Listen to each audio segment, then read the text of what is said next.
Good morning, everybody. Welcome back. Hope you had a good weekend. What you're looking at is a picture of me watching videos on my laptop. I'm trying to figure out how to install an air conditioning unit, and to do that, I needed to watch a lot of videos and I needed to replay them many times and pause as I was watching them so that I could figure out what was going on. You need to do the same thing when you're watching videos. If you didn't follow what happened, then pause it, rewind it, play it again until you do understand.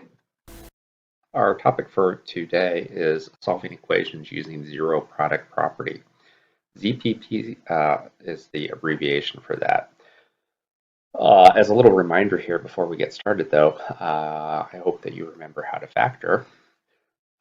This person did, they got it factored correctly. With factoring, the idea is we need something that will multiply to what we started with here. So I definitely need an x times x to get my x squared. 18, maybe it's 1 times 18, maybe it's 2 times 9. It turns out the 2 times 9 is what works. So negative 9 here, a plus 2 here, and just to double check here, negative 9x and 2x gets us the negative 7x that we wanted, and we are all set.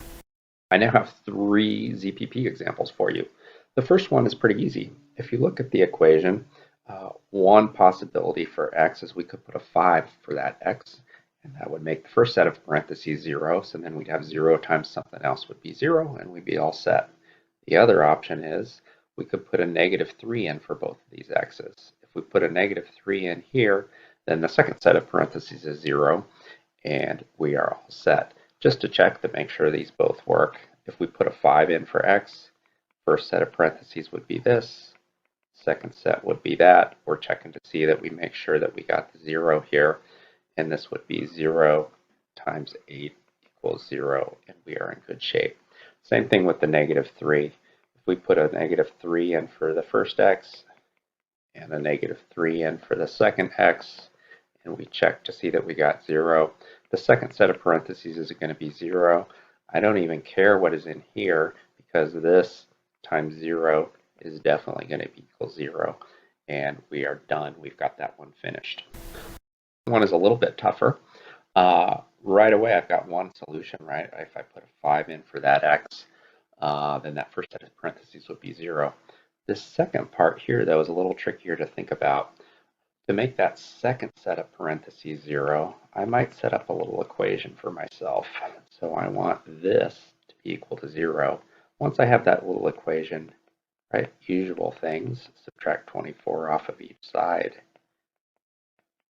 divide both sides by 3, and we got it. Negative 24 divided by 3 is negative 8, and we've got our two solutions.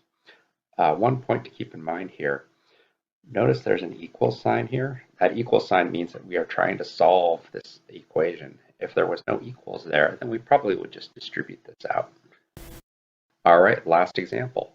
Again, the ZPP, the Z stands for 0, but when I look at this equation here, I am not seeing any zeros in that equation. So this step right here, that was used to create the 0 for the zero product property part. 18 was subtracted off to each side, and that got us 2. The next thing, that P there stands for product. Product means multiplication, so we need something like this where we have 2 sets of parentheses that are being multiplied together. That's where the factoring comes in. So we can go from here to here by factoring. And if we just look above, we already did that. Remember at the start, we started out here and we factored it. So all that work pays off down here. This turns into this once we're factored. And once we're factored, now we're home free. This is like the first example. We could plug a 9 in for each x. And if we did that, the first set of parentheses would be 0, and that would make the left side 0. We could plug a negative 2 in for each of the x's, and that would make the second set of parentheses 0. So the entire left side would be 0 after we multiplied those two parentheses together. And that will do it for our ZPP lesson.